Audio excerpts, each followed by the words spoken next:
Hello friends, இன்றைக்கி நம்மளோட செப்ஸ்டிக் கிச்சனில் திருவாதிரை களியும் 7 காய் கூட்டும் செய்கிறது எப்படின்னு பார்க்கலாம் வாங்க. அதுக்கு நான் 2 கப் பச்சரிசி எடுத்து நல்லா வறுத்து எடுத்துக்க போகிறேன். எண்ணெயோ நெய்யோ விடாமல் வெறுமனை வறுத்து எடுத்துக்கணும்.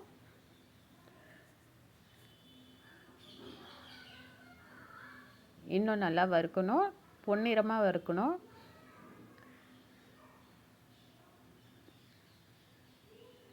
இது நல்லா வறுத்தா தான் இந்த களி வந்து ரொம்ப நல்லா இருக்கும், வாசனையாகவும் இருக்கும், உதிரியாகவும் வரும். அப்போ பிசுபிசுப்பு தன்மையெல்லாம் போயிடும் நல்லா வறுக்கிறப்ப. அதுக்கு நான் ஒரு 4 டேபிள் ஸ்பூன் அளவு பாசிப்பருப்பும் சேர்த்து வறுத்து எடுத்துக்க போகிறேன். 1 கப்புக்கு 2 டேபிள் ஸ்பூன் அளவு பாசிப்பருப்பு போடணும். நான் 2 கப்பு போட்டதுனால 4 டேபிள் ஸ்பூன் போட்டிருக்கேன். இப்போ இது ரெண்டையும் சேர்த்து நம்ம பொடிச்சு எடுத்துக்கலாம். இப்போ ஒரு குக்கர் பாத்திரத்தில் நான் 3 கப்பு வெல்லம் சேர்த்துருக்கேன்.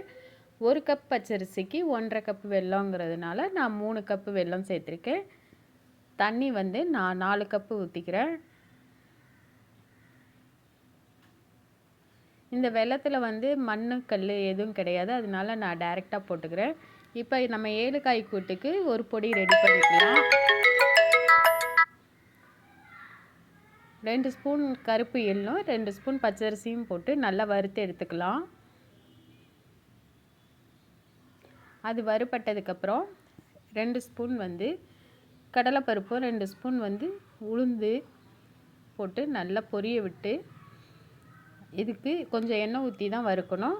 நமக்கு காரத்துக்கு தேவையான அளவு கார மிளகாய் எடுத்துக்கிட்டு அதையும் நல்லா வறுத்து எடுத்துக்கலாம்.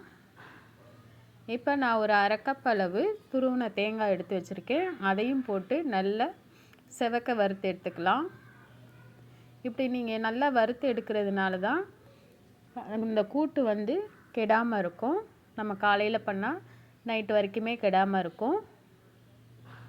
இப்போ இந்த பக்கம் களிக்காக இந்த வெல்லம் கரைச்சிருந்த தண்ணியில் நல்லா கொதிச்சிருச்சு, வெல்லமும் கரைஞ்சிருச்சு. நான் அதில் 3/4 கப் அளவு துருவின தேங்காய் போட்டுக்கிறேன். ஏலக்காய் 4 பொடி பண்ணி அதையும் சேர்த்துக்கிறேன். தண்ணி கொதி வந்ததுக்கப்புறம் நம்ம பொடிச்சு வச்சுருந்த அரிசி அந்த பாசிப்பருப்பு கலவையை போட்டு சிம்மில் வச்சுட்டு நல்லா கிளறி விடணும். கட்டி இல்லாமல் நல்லா உடச்சி விட்டு கிளறுங்க. 2 டேபிள் ஸ்பூன் அளவு நெய் ஊற்றி நல்லா கிளறி விடணும். சிம்மில் வச்சு தட்டு போட்டு மூடிடுங்க, அப்பப்போ கிளறி விடுங்க. இந்த பக்கம் நான் கூட்டுக்காக இந்த காய்கறிகள்லாம் நறுக்கி வச்சுருக்கேன்.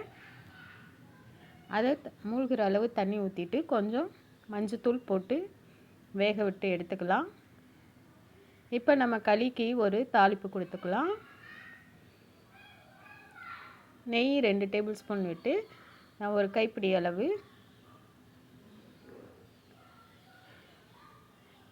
முந்திரி பருப்பை வறுத்து அதில் சேர்த்துக்கிறேன். இப்போ நம்மளோட கூட்டு சூப்பராக ரெடி ஆயிடுச்சு, நல்லா வெந்துருச்சு. இப்போ நம்ம அரைச்சி வச்சுருக்க கலவையை இதில் கலந்து விட்டுக்கலாம். இதுக்கு பருப்பு சேர்க்க தேவையில்லை, ஏன்னா நம்ம இதில் ஏற்கனவே அரிசி எள் இதெல்லாம் வறுத்து சேர்த்துருக்கிறதுனால தனியாக எதுவும் தேவையில்லை பருப்பு. இதுக்கு தேவையான அளவு புளி கரைச்சி விட்டுக்கலாம். ஒரு பெரிய நெல்லிக்காய் சைஸ் அளவு புளியை கரைச்சி நான் சேர்த்துருக்கேன். இதுக்கு ஒரு தாளிப்பு கொடுக்கணும். காயெல்லாம் நல்லா வெந்து புளி வாசனைலாம் போனதுக்கப்புறம் நல்லா கொதிக்கணும். ஒரு தாளிப்பு கரண்டியில் 2 டேபிள் ஸ்பூன் அளவு தேங்காய் எண்ணெய் ஊற்றி கடுகு, ஜீரகம், கருவேப்பிலை போட்டு தாளிச்சிட்டு அதோட ஒரு 1/4 மூடி அளவு துருவின தேங்காயும் போட்டு நல்லா வறுத்தெடுத்து செவக்க வறுத்தெடுக்கணும். அப்போ தான் அந்த கூட்டு ரொம்ப நல்லாயிருக்கும், வாசனையாகவும் இருக்கும். இப்போ பாருங்கள், நம்ம கூட்டும் ரெடி ஆயிடுச்சு, ரொம்ப அருமையாக இருக்கும். நம்ம களியும் சூப்பராக ரெடி ஆயிடுச்சு. இது மாதிரி நீங்களும் பண்ணி பார்த்துட்டு எப்படி வந்ததுன்னு கமெண்ட்டில் சொல்லுங்கள். இந்த திருவாதிரைக்கு இந்த களியை செஞ்சு சிவனுக்கு படைத்து நீங்களும் ஆரோக்கியமாக இருங்க. நன்றி, வணக்கம்.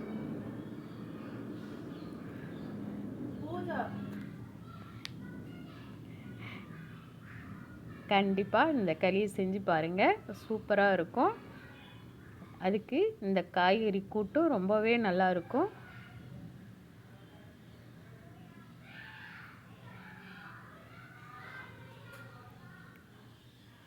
நன்றி, வணக்கம்.